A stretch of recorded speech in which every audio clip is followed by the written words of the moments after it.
say that you don't really want it with us. Yeah, we live, you know. We came here to say that you don't really want it with us. Yeah, the sports show.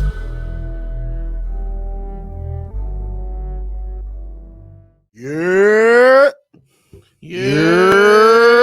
Yerrrrrr. Another one. Appreciate it. Welcome back to another episode of the Yerrr Sports Show. We're on episode 32, aka the Magic Johnson episode. We like Magic here, right? So we should retire early? Oh. What the Shaq? Wow. Or the Orlando Shaq, right? Damn. Yeah. What? No, but I like Penny. I ain't like Magic Shaq. I like Penny. We're not going to do that. But again, welcome back to another episode of the Yerrr Sports Show. It is your boy, Big Baby, aka the soul of R&B. That's the Isaac Hayes shit. That's what I'm talking about. Yes, he hit it right. And in front of me, we have BK Matt. What it do? What's going on, y'all?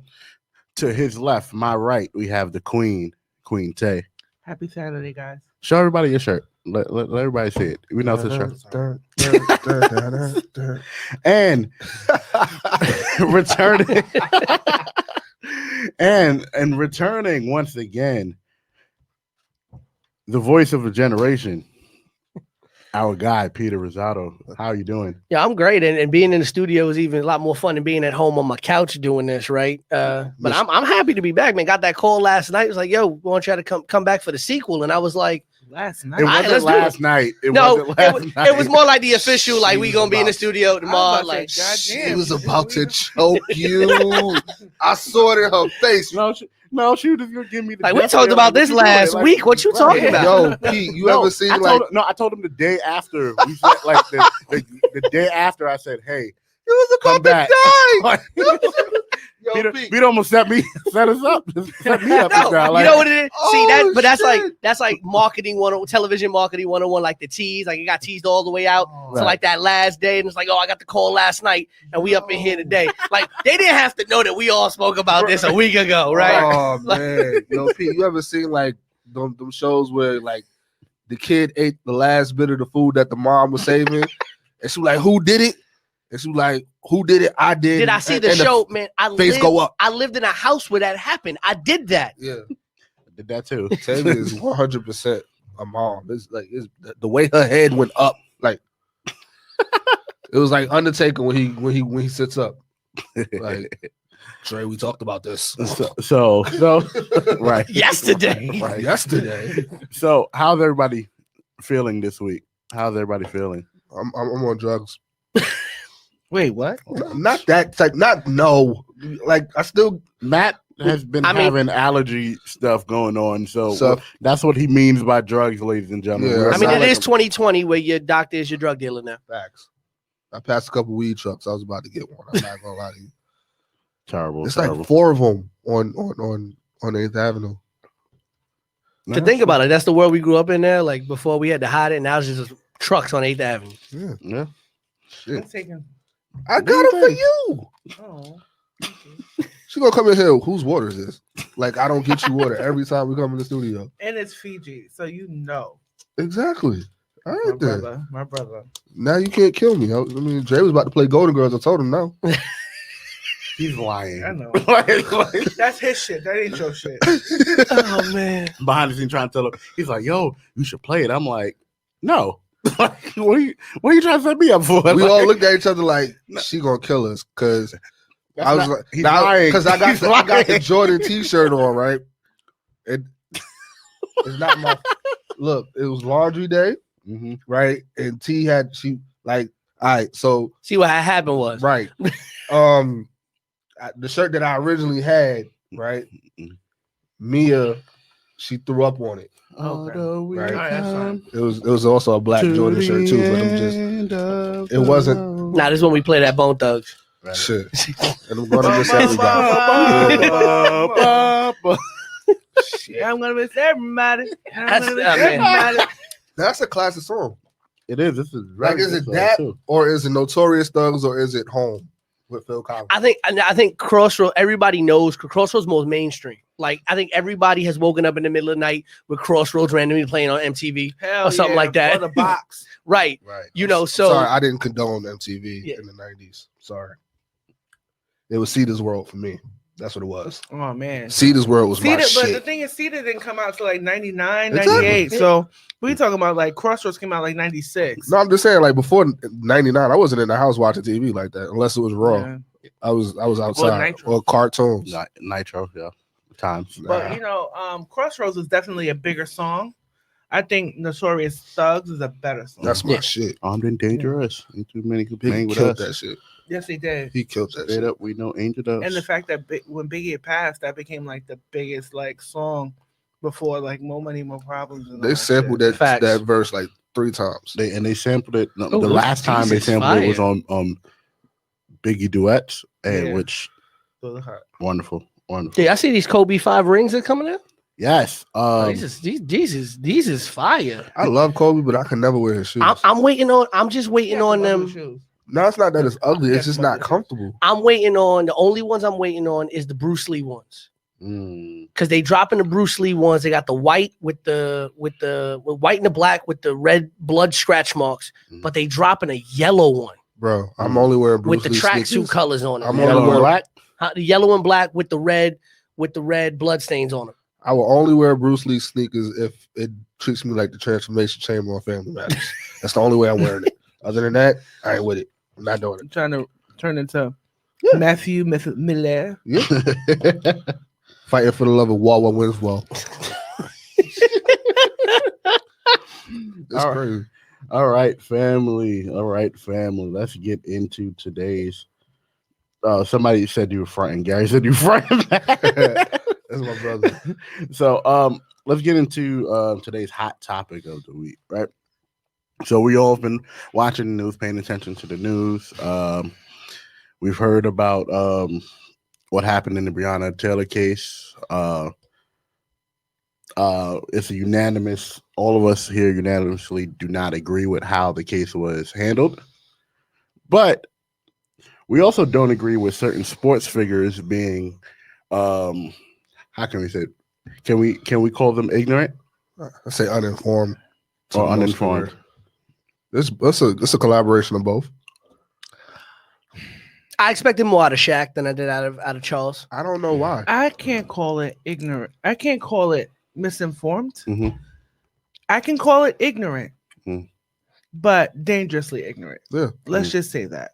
And you're right. Go ahead. I didn't mean to cut you. No, you good. I'm about it. But I expected it from Shaq because Shaq's a cop at the end of the day.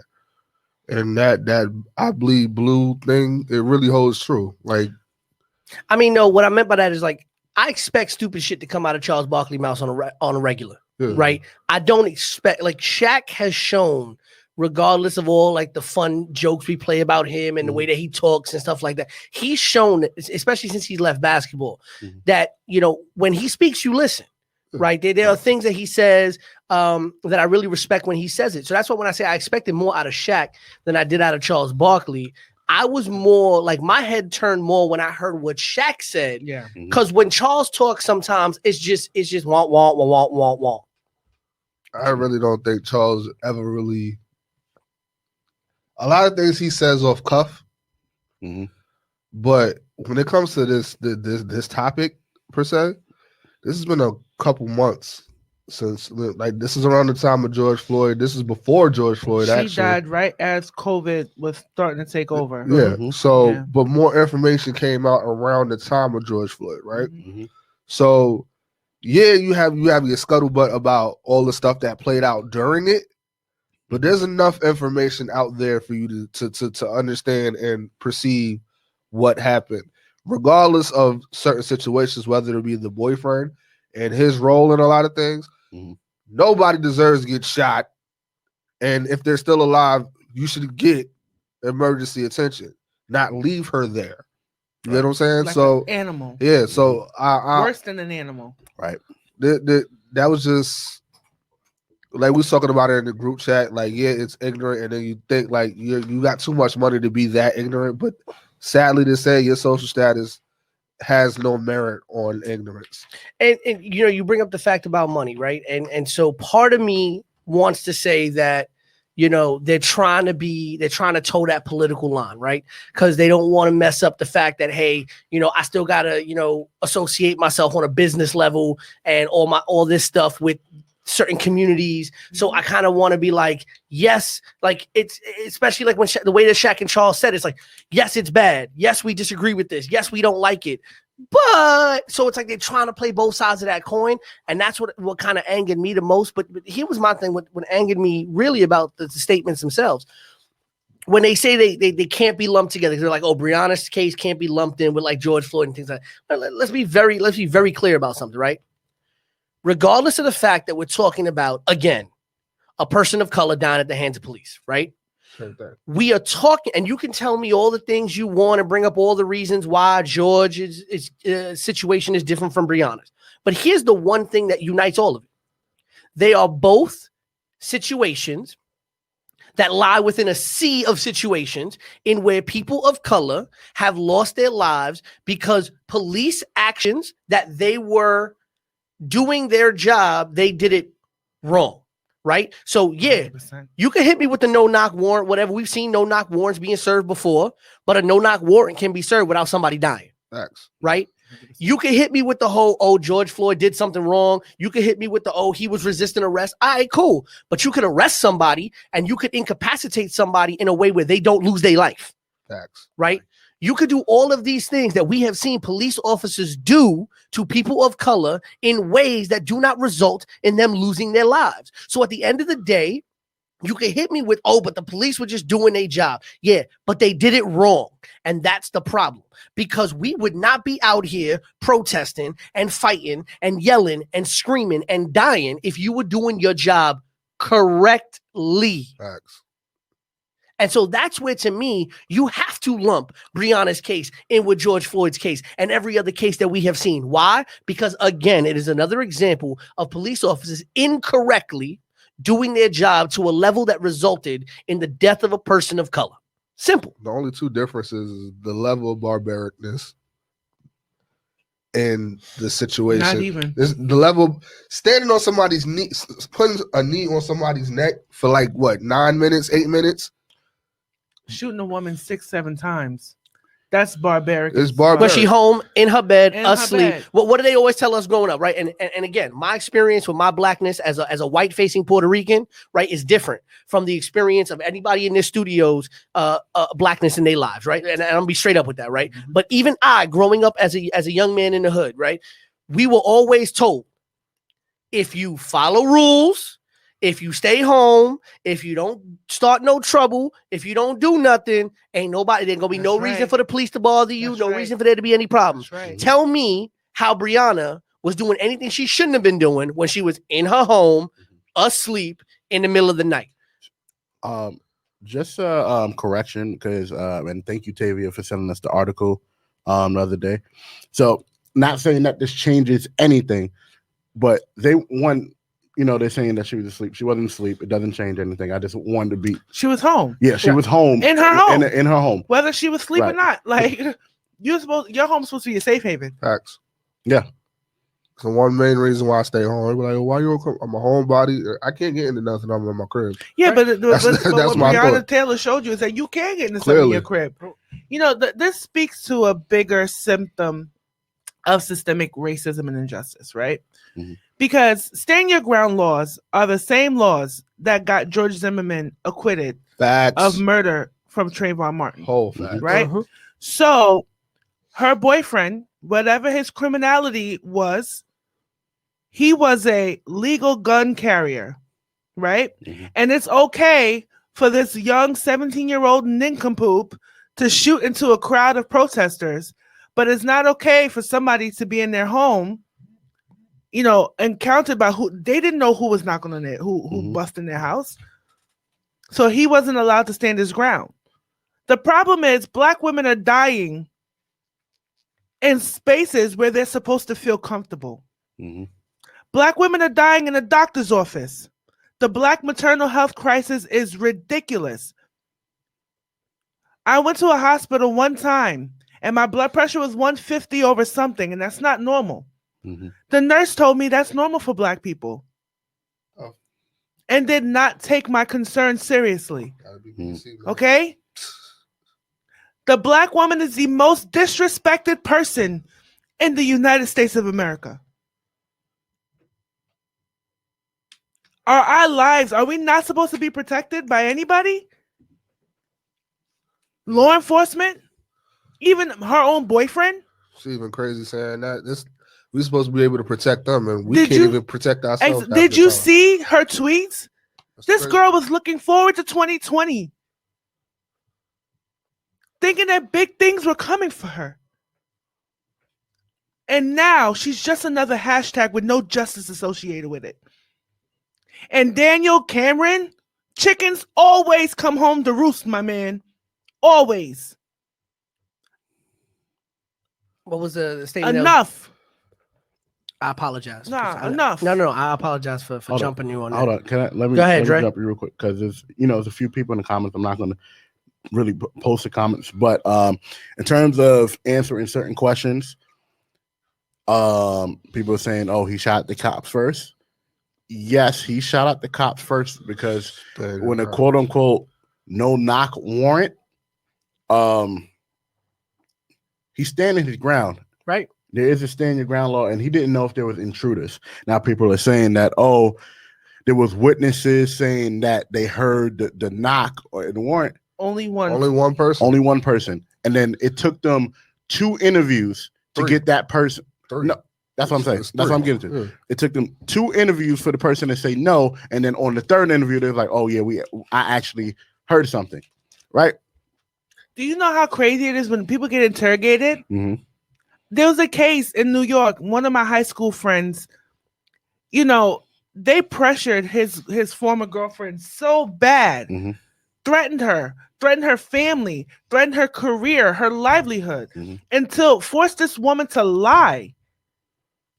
So that when they interrogate you 2-3 times, you want them out of your hair. So you're gonna tell them exactly what you want them, you think they want to hear. Interrogation tactics are no joke. They're no joke, and to be honest with you, a lot of times they're illegal. There's a lot of bending here. There's a lot of bending you can do of the law in an interrogation setting. A lot of things they can say, a lot of things they can threaten you with. And the problem also is that there are a lot of people that are very uninformed about the powers of the police. So they walk into an interrogation situation, right? And they threaten certain things, or they say, "Hey, we'll help you with this," or we'll make sure that they go light on you with this. And in reality, they don't have the powers to do that, but they psychologically make you believe that they can. Right? Again, you're talking interrogation tactics. You put somebody in a room with no windows, maybe just a 2-way mirror, really terrible lights. You leave them there for a long time. So now you got them in their own head. You got them in their own thoughts. They trying to figure out how to play the game. Questions are asked in certain ways to make you say certain things. So it's, food, tap water. Right. You interrogation tactics are no joke. Right. But again, and I agree with Tavia, what she said, Black women are the most disrespected people in this country, right? Yeah, this world, and in the world to a larger extent, right? And everybody in the comments is saying what they're saying. First off, I respect your right to say what you have to say. I really do, right? First Amendment says you can say what you have to say, but First Amendment means that we also don't have to agree with what you have to say, or we can retort what you have to say. And at the end of the day, okay, I don't think there's a single. My father's a Marine. My father lives in North Carolina. My father is a registered gun owner. Okay. If someone ran up into my father's house, okay, and he did not know who it was, he gonna grab his weapon and try to defend his home, right? I don't understand how. I get where a no-knock warrant comes from, right? But those are supposed to be used in situations where you think there are situations where you have to bust in without giving advance warning. Right. So you think there's a very dangerous situation, right? You think there's a terrorist cell or something like that going on where you got to bust in with a no-knock warrant, right? Or like a hostage situation. Right. But in situations where, you cannot tell me that anything that Breonna Taylor's boyfriend may have been accused of or may have done in his past or whatever warranted a situation where they had to bust into their home. Oh, and you know what's funny about a no-knock warrant? Any damage that is done during a no-knock warrant, they're not responsible for. Yeah. So they could break down the door of your home and find nothing going on and realize that they were wrong and walk out, and you have no front door for your home.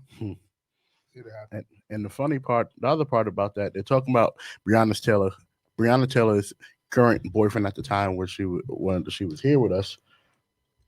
He wasn't the person that was doing all this, the drug dealing and everything. He was a clean individual who happened to own a gun.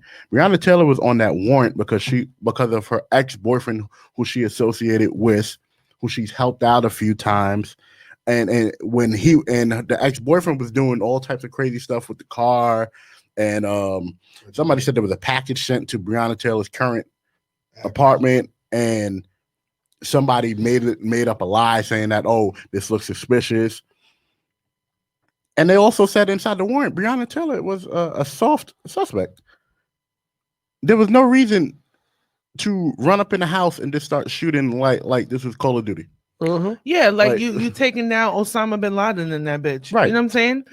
And just getting back to these points about, oh, her ex, she should have chose a better partner and all stuff like this. So you mean to tell me when those kids run up and shoot up the schools, the parents, they should have been better parents? Right. Just being honest. You know, at the end of the day, like we continuously say, Black women are so disrespected, but then you have famous people who go and chop up their bodies to look like Black women, but they don't, you know what I'm saying? Like, but y'all find that attractive. Right. And look at the way this is presented, right? And you brought up like school shootings and things like that. When you have young people of color, Black, Latino, or of any other race and ethnicity that's not considered white, when they commit a crime or they're involved in a situation, the way that they are presented to the mainstream media, the way they're presented to the people is such a negative light. But yet when we have white suspects and people, white people who shoot up schools and do other things, right? They're presented in a way where almost we have to show sympathy to them. Oh, you got to understand their background. Oh, they were bullied. Oh, they this. Oh, they that. Okay, so it's an excuse for one side, but it's not an excuse for the other. We can show sympathy to one side, but we're not supposed to show sympathy to the other. And there's so many different situations, as Tavia said. This is systematic, right? From top to bottom. And we wonder why the protests get the way that they get, and they're ratcheting up in intensity. Why? Because people are not listening. And this is a continued problem that we've had for decades and centuries. This has not changed. Okay. It went away for a little while and went underground for a little bit and made everybody feel like it was hunky-dory. And we all think, oh, okay, the racism's down south. It's just here. It's in certain places. And now we're seeing it's a lot more mainstream. It's coming out. And the last 10, 15 years have just been ridiculous in the amount of violence that we have seen perpetrated against people of color. When this came from the war on terror after 2001 and the hatred and the bigotry and the vileness that went to people from the Middle East and people of Muslim faith and people and brown people around the world. And then that just kind of turned around and continued on. It's terrible what is happening in this world. Amen to that. Matt, any final thoughts as we about to get into the next topic? Educate yourself. If you don't know what you're talking about, don't speak on it. And even if you want to pretend like you don't know what's going on, don't be so ignorant that you can't figure out what's going on. Facts can never change feelings. No matter how much you dress up in an opinion can never be facts. So learn the facts before you give an opinion. Because coming out and call, it's like saying these inflammatory, irresponsible things in a very sensitive time breeds a terrible message to young women and men of color who are looking to you as someone they look up to. And you're sitting there blaming how somebody lives their life for why they lost their life. It's ridiculous to me. This is the first time I've been able to talk about it without tears in my eyes. I'm angry and I'm fed up.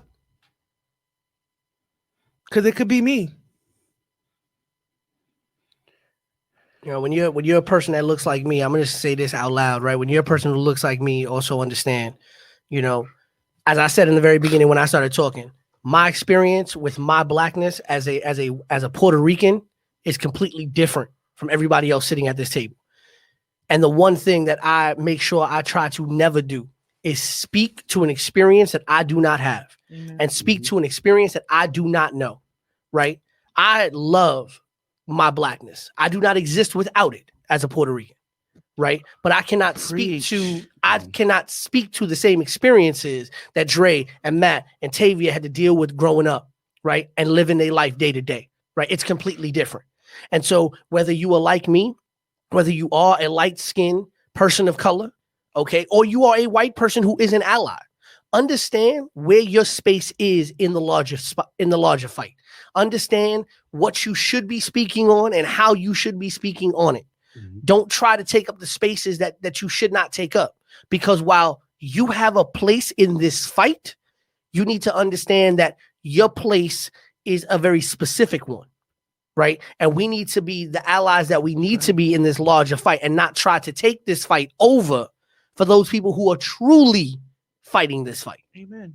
Amen. And I love what you said in my blackness. I wish most Puerto Ricans realize what you said today. Man, that could be an episode in itself. But especially in the Bronx. Like I said, this again, my final thoughts. I echo everything you guys said. Thank you, guys. Everybody, please educate yourself on the facts. Again, everybody has the First Amendment right to speak and have their opinion on it. Especially here at the Yerrr Sports Show, we do not shy from hearing other people's opinions. We don't want anybody to come off ignorant or insensitive to anything that is going on. And then constantly, I'm gonna say it again: educate yourself, protect our Black women. We still need justice for Breonna Taylor. Exactly. We still need justice for Breonna Taylor, and to prevent it from happening to anybody else again. All right. You know, this is far beyond politics, man. This is human rights. Right. Human rights don't know a side, left or right. Human rights is basic human rights. 100 years ago, you guys were 3/5 of a man. Can you imagine that? What now? You 4/5? Right. I'm just, you know. No, it's true. Like, you look at the Constitution, when it came to voting, you needed about 7 Black people to get 1 vote to count as 1 vote. And what's crazy is, you know that people have to continuously amend that right. Continuously in most states, you still have to amend that right, which is insane. Yeah. Insane. People, please also get out and vote too. It is very important. And please, my white friends, my white allies, please don't ask me what you can do. Please don't ask me to explain to you what's going on either. I'm not an educator. You have Google. You have everything you need at your fingertips. Your phones is in your faces 24/7. It's just that you don't choose to know what's real. And there are people in spaces that will educate you, right? There are people who their entire job is to educate you on this stuff. So reach out to those people. Now, unfortunately, you won't have to pay for that education, right? And be willing to do that, right? But and listen, for all of those people who have the opportunity to be holding events right now, whether you in education or anything, and you holding events and you try to do race-related events, you're trying to do anti-racist events, events on Blackness and the Black experience, please, for the love of God, hire people of color, hire Black men and Black women to run those events. Because I'm sick and tired of going to events where people are talking about being anti-racist and the keynote speaker is a white lady. Or your head of diversity is a white guy, right? Who never had to. How diverse can you be? I mean, they probably bought the Chronic album. But you know, it speaks. You know, we always talk about the police brutality because that's the most brutal pieces. Yeah. But it starts in the boardrooms. It starts in the classrooms. It starts in real estate. In so many corners of the world, there's no part of the world where of the United States where you can't say racism doesn't exist. Right. Right. And every facet, from sports to music to education to law enforcement, on both sides of the coin. Right. In government. So, we have a long way to go. It may not be my generation, but I'm going to fight like hell so it could be my daughters. Mm-hmm. Amen to that. My babies. So, as we move forward, let's talk about the NFL. But let's start it off. Well, that's a transition. Yeah, let's start it off on a way lighter note. How stupid the fucking Falcons are. Yes, exactly how stupid the Falcons are. We're gonna take a look. I called it. I called the It's Cowboys. that fucking. It's that state. It's Right. the state. I'm sorry. It's the state. I was just like, most of us are just not Cowboy fans. Well, just not Cowboy fans. NFC East. I went not the 5-5 on my predictions last week. Me too. You did. Yeah, I did too. You did. Yeah, I went You 1 did and too? 4. You went But you know what? I'm fine with going 1 and 4 because first, in my opinion, the Giants should have won that game had they not lost Saquon. Had they not lost Saquon, they should have won that. They should have won that They game. still almost. And what we're about to talk about, dumbass Falcons. I told you they weren't going to win. Well, But I told you they weren't going to win. let's watch the video. You guys at home, watch the video. Oh, these stupid people. See. You don't have to wait for it to go 10 yards. You can attack it right there. Somebody could have came in and got it. You're just watching it go. Olamide Zaccheaus could have. Hold is down, kick is up, and somehow, some way, the Cowboys have won.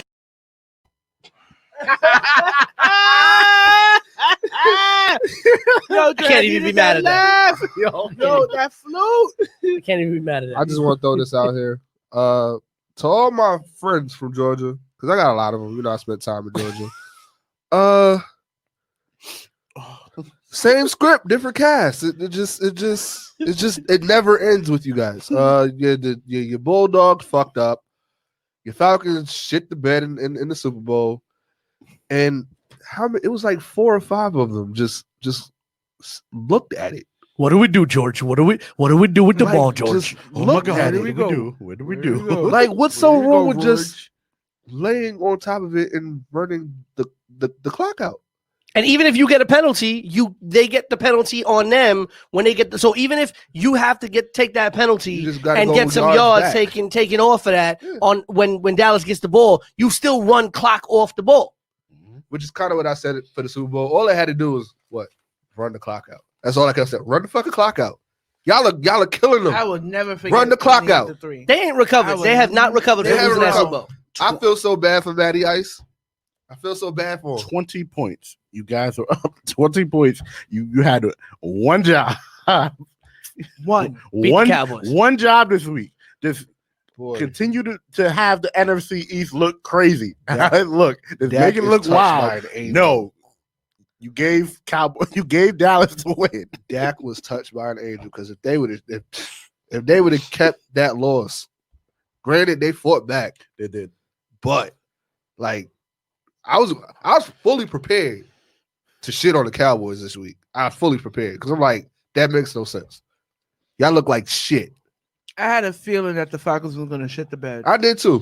Bro, I have no faith in the Falcons. I didn't think they were going I mean, to I like that. Bro. My prediction last week was very simple. I said the Falcons are going to play much better than what they played in week 1, and they should beat the Cow. And what they played better than they played in week 1. Yeah.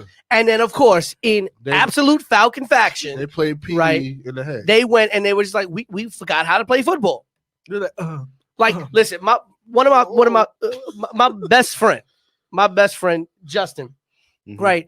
He always talks about, man, if I was a football coach, I don't understand how you don't walk on the field and start punching players in the helmet that's why I can't be a after coach. something like that. Like, are you dumb? Yeah. I expect that kind of play out of a Pee Wee football team. That's what And I not said. even a Pee Wee football Not team will make that even. play. Because they would all run to the ball. Yeah. Right. Run the clock out. You know, I don't know. Is that like the basketball player in me? Like you always pay attention to the No, clock, man. no, It's it's not- I don't know if it's just me because I've been saying that since I Super always Bowl. pay attention. But I'm I like- always pay attention to the I clock pay too, attention to but- the clock. I used to play point guard, so clock management Mhm. was number one. So Number it's one. like I watched the Super Bowl. I'm like, y'all are up, going into halftime. Y'all are killing shit. Fourth quarter, y'all still kind of up. Run the fucking clock out. You know what it is? I almost feel like teams in the NFL feel like they have to play Fuck that. because they feel like, out. oh no, if we run the clock out, people are gonna tune out to the game I don't and give they're a gonna fuck. tune into another game, you know, and we're gonna lose ratings, Pete. and then we're not gonna get the Sunday night or the Monday night. Pete, Win the game. Pete, What did Herm Edwards say? What did Herm Edwards say? Why do we play? My question is, I play to win the game. I don't give a fuck about ratings. I don't give a fuck about none of that shit. That's not my job. That's NBC. That's their job. They ain't got nothing to do with That's me. management. I don't give a fuck about that. I want that. I want the ring. You That's got all I one care job. about. One job. We play to win Play the to game. win the game. Right. And if I'm the Super Bowl champion, these motherfuckers gonna put me on TV anyway.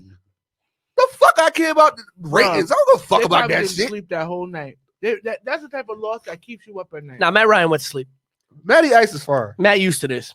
The way he looked at it is like, shit. I mean, I can't. I feel bad for Roddy's still there, right? Roddy's still there too, right? I believe so. Oh, I think he is. I feel bad for Roddy. He is. I mean, Julio still got a long time to go, but I feel bad for Roddy. Bro, they I feel special bad teams for is Matt just Ryan. Retarded. Like, Their special we teams don't been use that R retarded word. for We don't- long. we don't I use mean, that sorry, R they've word. been special for a long time, and not in a good way. Their special teams that just say trash. Yeah. Well, I was trying to be political. that special correct. teams coach should have No, lost but his not- job. I was trying Not to. saying what you first called them. Sorry, it's just they were bad years ago, and they're just even worse now. Like it's just what I can't curse, right? That was my high No, school. you already said What the fuck? you Like really? What that the was what? my high school mascot was the Falcons. And My high school mascot was a it was the Viking. same colors Mine was too. a viper. Now that I think about it, my high school mascot was terribly inappropriate. My high school mascot was a cougar. Like the good one, like Blanche. No, unfortunately not. No. You keep bringing up these Golden Girl references. What? And I'm sorry, Captain, Captain Falcon is right next It's to you. it's syndication, and me, I'm trying to get my daughters into watching it because you know. With Which the one Nest you PK fire. Which one you think I am, You'll be Dorothy? syndicated through the wall. Play the You Yeah. think I'm Dorothy Why would I think it? or Sophia? Which one? Well, you're not I'm that not sarcastic. Rose. You're not sarcastic like that. You damn sure not Rose. You're not stupid. You're very smart. You're like a teacher, so you could be Dorothy in a sense. Yeah. Okay. You thought I was gonna say because you're tall. That's No. that's where you was going with it. Nah, Dorothy was that bitch though. She was. I thought I was more like a Sophia, but You're not that sarcastic. True. Like Sophie is. I'm more. That no, never mind. We're not gonna finish the conversation. All right. I had to catch myself. I was looking, I was like, Yeah, it's like wait, no. This is live. This is not. No. I was like, all right. Can't edit All right. this If shit. you want to go, there. that was funny. Keep rolling, player. Trey was just like, next. Pete, Go this ahead. is what this is. Just Go ahead, man.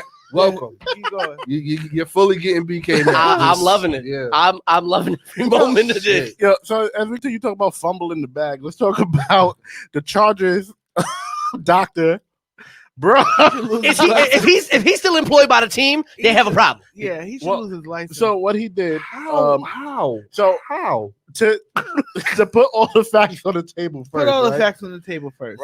Right. When they do this shot, when they do this pain killing shot, Yeah. they do let the players know that it can happen. You possibly can get something punctured. They do say it before, and a bunch of players have said this before. Go ahead, Matt. So, I've taken painkillers, like, Right. but it's most likely for my leg. Have you taken him as a shot? Yeah, In the ribs? In the ribs? never in the ribs. Yeah. Yeah.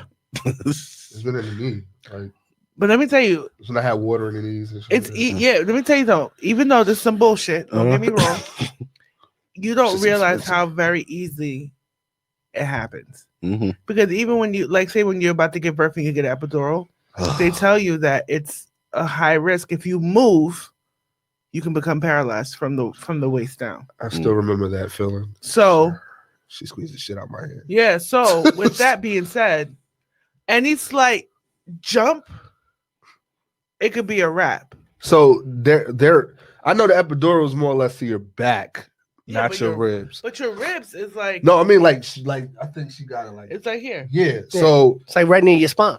he got was it for his like they had generally go to the he cracked his He has rib. cracked ribs from week one. He So- was getting his ass beat. So I'm sorry, I'm about to curse again.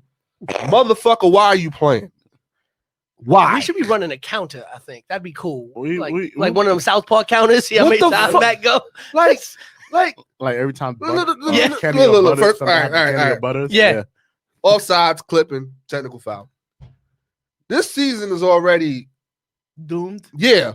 So what the fuck are you playing for? We got players that opted not to play anyway. So we're not necessarily. Granted, we're a sports show. We're gonna watch it. We're gonna watch football. We miss football. This year sucks ass. Oh, I miss It is what it is. Yes. I'm excited to see football. Granted, Nick, the XFL could be playing, and I'll be excited to watch it. Right now. I was excited for the XFL anyway. Yeah, I facts. But it gets to a point where it's not that deep. Like if your ribs is cracked, motherfucker, sit down.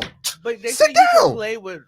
I've had my ribs cracked before. I believe It's it. painful. I believe it. Yeah, playing basketball. I'm pretty sure. And you got to remember the talk that you. And now, so I played quarterback before. So I knew it. I played built- QB before. Yeah, built you like had a a damn You quarterback. got the swag, hair. You got the yeah. haircut. You got to remember. So I was a The Tony my- Romo swag. my first sport. The first sport I played was baseball. with the Peyton Manning hair. yeah, with the paper. Yeah. The first sport I played was baseball, and I was a pitcher by trade. I knew that. Right, my too. father taught me how to play every position on the field, but I was a pitcher by trade, You're definitely which- from the Bronx. which then led me to It's becoming a quarterback because my arm from pitching was well developed. Mhm. The torque that you put on your ribs, your midsection, your obliques, if you're throwing the football correctly, is incredible. And if you are playing with cracked ribs where you can barely breathe with cracked ribs Exactly. without feeling pain, Mhm. right? You know, so as Xavier's saying, it is extremely painful. And to go out there and play quarterback, especially when you're Tyrod Taylor, you're a mobile quarterback, so you're going to be on the move. You're going to be putting a lot of torque. You're going to be throwing across your body a lot of times, which you shouldn't be doing, but he's going to do, right? He put himself in a real bad position to get hurt. Now, you just put yourself in a bad position to lose your job because your man's who's your number 2 came out and showed out. Look, he gonna be fine. I'm suing. I want part of the It's team. not in the soup. You can't. I sue. want a parking lot. I want the parking. I want the parking spot. That's what I want. The problem. My career is done. If my lungs is gone, my career is done. You won't pay me for that. You paying me for that? He's fine. He's gonna be back in like 2 weeks. Well, I my, wouldn't come back. my chest is hurting. I wouldn't come back. He lying. My chest is hurting. And then right now you would be living in the COVID time and you need your lungs. I need my lungs. Yeah, in that case, I wouldn't come Exactly. back. In the COVID wise, I'm not coming back because they're gonna give me money. Because they're not gonna give me money. I'm already have my These contract. motherfuckers better give me my. But But they need to investigate. He need to sit his ass down. That's what you crack your ribs. Sit your ass down. Have a seat. The worst that's gonna happen is what? You might lose your starting spot.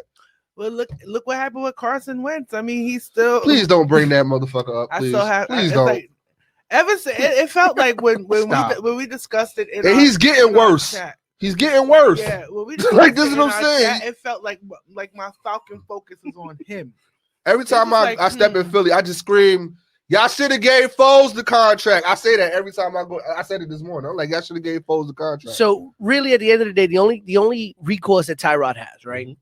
If the doctor did not tell him prior to administering the injection that this was a risk, like this is a 1% thing. This is like when you go under for anesthesia, they Mhm. come in and they tell you, okay, these are the side effects, nausea, whatever, and then right at the end, they're like death, and you're like, wait, what? Time out. And they're like, oh, it happens in like 0.01% of cases. Then why did you bring it up? like the Right. commercials. Oh, this solves your Everybody's sleep dancing apnea. around. Like, Explosive diarrhea, right? And it's just like, so they have to tell twice. you, right? They have to tell you that it's a side effect because if it does happen, they're not liable because they told you and you signed off on it. Because if you go to get anesthesia and they tell you, hey, one of the possible side effects is death, even if it's like a 0.1% chance, you still have to sign the waiver. If you don't sign the waiver, they can't put you under. Right. Right. So once you sign that waiver, you give away the liability to the doctor. So if the doctor did not tell him that this is something that could have happened, then they have some recourse. But they also have some recourse if the doctor did tell him it happened and the procedure was done incorrectly. If the procedure was done incorrectly, then that's a whole nother thing. Right. Right. Now, is this the head doctor? Is this one of the team doctors? Because if this is the head doctor, like, bruh, seriously, you injured my QB? like on a punctured lung for a painkiller shot? I mean, they weren't going anywhere anyway. I'm just throwing that out there. But, All right, next. right. Next. So let's get to this week's games. I'm going to give you guys 5 games. Mm-hmm. I'm gonna need somebody to write it down so when I go like 5 for 5, right? So I'm gonna give you guys 5 games. That clarity got him loopy. Right. It's Zyrtec. That's why I was laughing because you was like That's side what effects that- might be that's- massive diarrhea. I want. You know what we should do? Y'all should have like a segment of the show where he's hopped up on all his allergy meds, and you make him say very hard sports players' names just to see what happened. Right? Giannis. Oh, He can't get that shit right regularly. Right, You know what right. I'm He saying? can't get it boy. regularly. It- So. It's Mike, Dan, and And Tony. I didn't even know. Mike, I you know didn't. me, I hate when he says Dan and Tony. I hate it. Fuck that. Fuck him. Like So, Dan and Tony. I'm like, Especially if who? he get that Sixers job, I'm really He going to getting shit the He bread. getting that 60 He job. get That job. is so fucked Tyronn Lue up. about to be assistant coach again. And I think it's because the Here's my Clippers got- problem though. Here's my question though. If D'Antoni get the Sixers job, how long before they trade Ben Simmons because he can't shoot? Oh, the same day. No. Yeah, The same yeah, day. the- They're Like, not getting 24 James hours Harden. later. They're not getting Oh, we James Harden. traded. We traded. They're not getting James Harden. They're not getting. They're not going to get James Harden. But that's but cap. but Ben Stop. Simmons is definitely He's getting gone. traded. Yeah, he's gone. But You what- can't shoot, bro. He We'll, can't. we'll definitely touch on that when we get to basketball because that's funny. That is cap. He's gone. So the first So, we already saw Dolphin Jaguars. Nobody That was actually a really wanted good to game. see that. That was Nobody actually a really good game though. It was, but nobody's like, oh, it's Thursday. I want to see the Dolphins and the Jaguars. Is Ryan Fitzpatrick still the quarterback? Yes, and he had a great. He was 12 for 12 on his first couple of passes, and I believe he finished the game like 12 for 16 with 2 passing touchdowns and a rushing touchdown Nice. in that game. Nice. He was Fitzmagic last night. For sure. yeah, see how long that Or lasts. Thursday night. I should say. Thursday Once that it wasn't even on TV. It was. What NFL Network. It was. NFL Oh, Network. that's on Thursday. Network. The Thursday game's on NFL Network. No, it wasn't on that. It wasn't on that phone. Yeah, I it saw it. was. I saw it at my job. I know they too No. cheap to have that. I know the NFL Thursday package. games are usually on the NFL Network. Yeah, but the Thursday games are usually on ESPN. That's what I'm too. saying. It was on ESPN because I was They might have watching it been- It at wasn't work. on ESPN because the something ESPN else. Ocho. They might have been dual casting it, possibly, but Oh, I know they the Thursday were. games are They were. usually on the NFL Network, and then obviously the Sunday night games I was about on to tell NBC. The Monday night games on ESPN. P, I was about to tell you, Coca-Cola paid good, but they are too cheap with that cable package. I know for a fact they ain't got the NFL package. I'm sorry. All right, so let's get to the games. All right. The first game.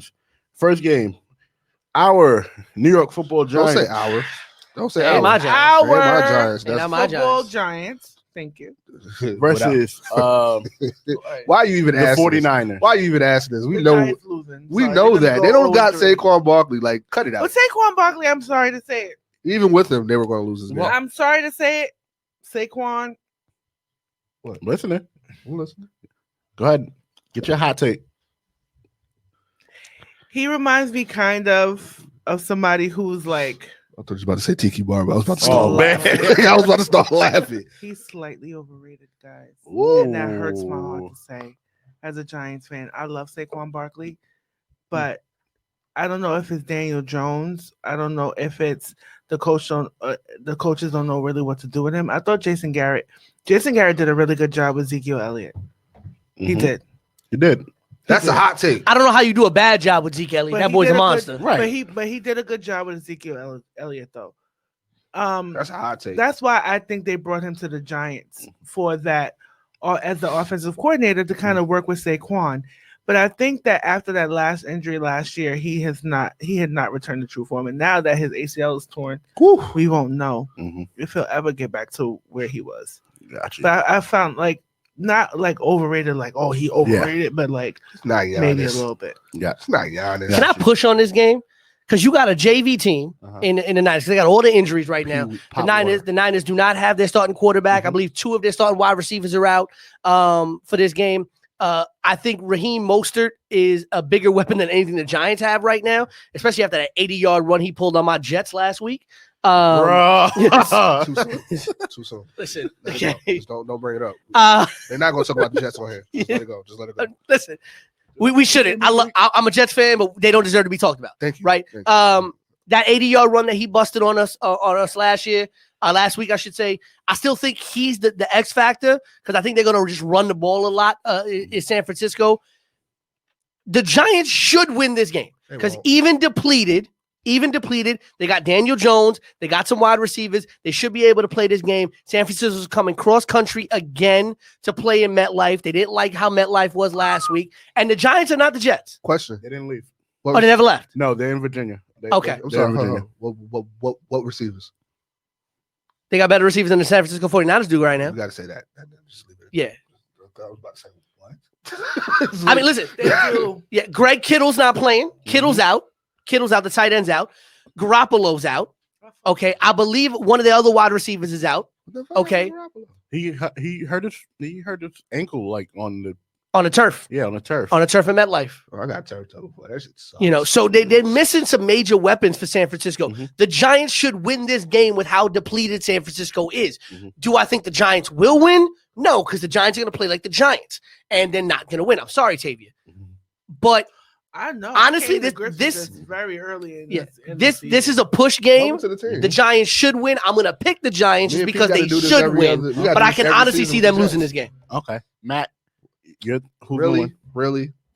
Matt, who gonna win, bro? Unfortunately, not the Giants. It's just All right. it sucks to be a New York fan. I swear to God. I say the Niners are gonna win this one too. All right, so we all going with Niners. Yeah, we're all going. With Oh no, the I'm picking the Niners. Giants. Oh, But you I go- think okay. they could lose this game. I would not be mad if they lost this game. You sure Okay. that's water or is that They were vodka? at the Super Bowl last year, the 49ers, and they still looked pretty good.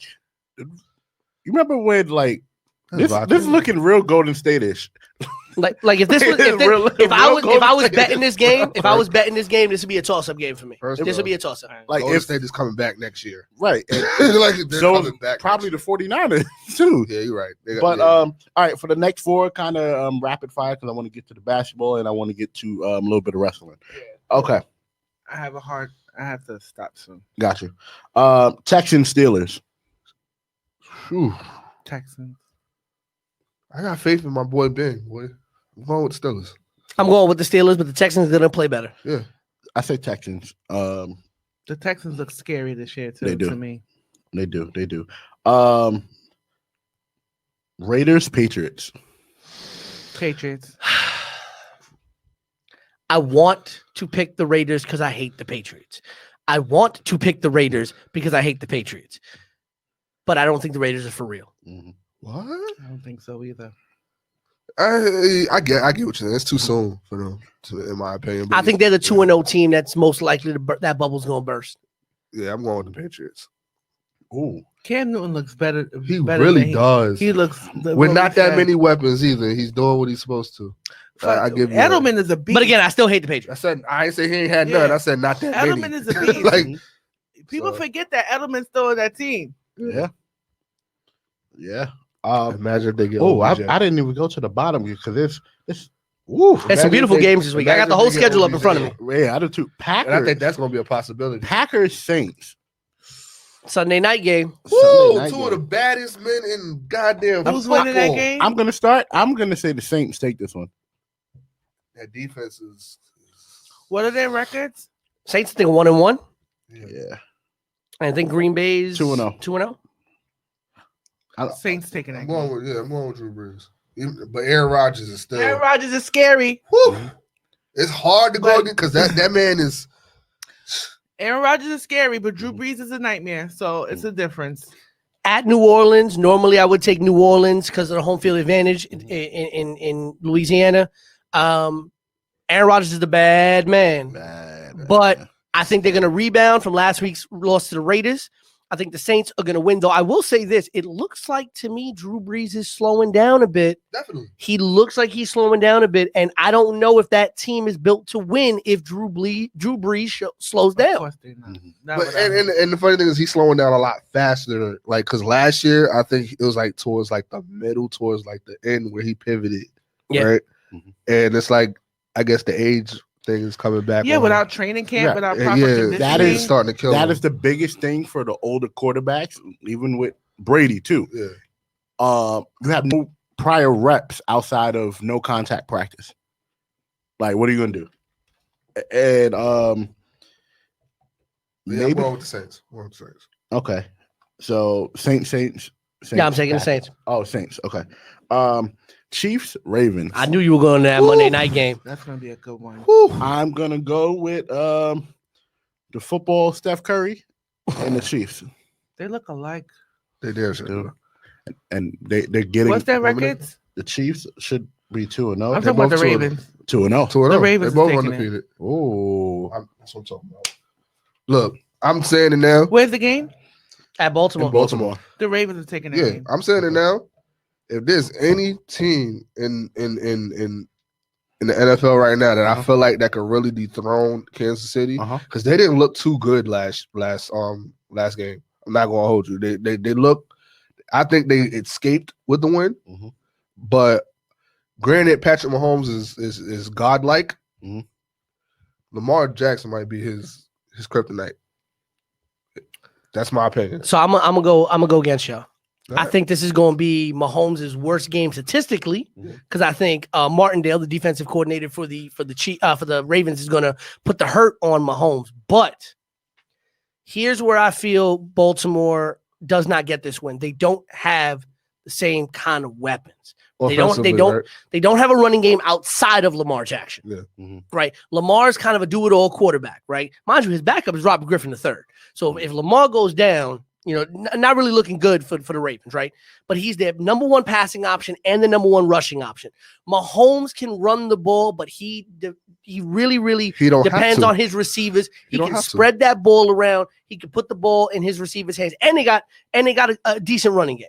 And Lamar Jackson didn't look bad last week as far as his passing. I think Lamar's great. Lamar is fantastic. He's a beast. But I think the problem with Baltimore is they have nothing outside of Lamar Jackson. This is not to say that they can't have things outside of Lamar Jackson, but I think their entire game plan is built on Lamar Jackson. I think when it comes to, because it's going to be a shootout, but I think Mahomes has got more bullets in his gun than Lamar does, because Lamar's going to have to do it all by himself. This is how I'm going to see it. If the Chiefs are winning in the first half or whatever, the Ravens got it. For sure. Because that's how most of the Chiefs games go. Yeah. Like, if they're winning, they're going to lose. Yeah, Lamar has 4 passing touchdowns in 2 games. 4 passing touchdowns. Their wide receivers are Brown, Willie Snead, and Boykins, and then the tight end and Andrews. That's it. Yeah. Okay. If I wasn't looking at this roster outside of Andrews, I cannot name you a wide receiver on the Baltimore Ravens. I give you that. Like I said, we all know Mahomes got more weapons. We know that. And he doesn't necessarily have to get on the move as much either. But again, that just shows how good Lamar Jackson is. So again, I feel like if there's anybody that's his kryptonite, it's Lamar Jackson. But you know what I'm seeing right now out of Baltimore? This is giving me real Washington Robert Griffin vibes. This is giving me real Washington Redskins, the Washington football team. He got Robert Griffin vibes. He got figured out too quick. No, but you know what it is? They built an entire team around what? Robert Griffin being able to run the ball. And that's what but that was the problem. That was all he could do. I don't per se think that's all Lamar Jackson could do. He can throw. Okay, so then here's my question. Here's my question to you, not to be answered now, but I just want you to marinate on this for a minute. Okay. What separates what Lamar Jackson can do for the Baltimore Ravens to what Mike Vick did with the Atlanta Falcons? And how do we shut down? They shut down Vick after a couple years, right? Because of Vick, we have the edge rushers we have now.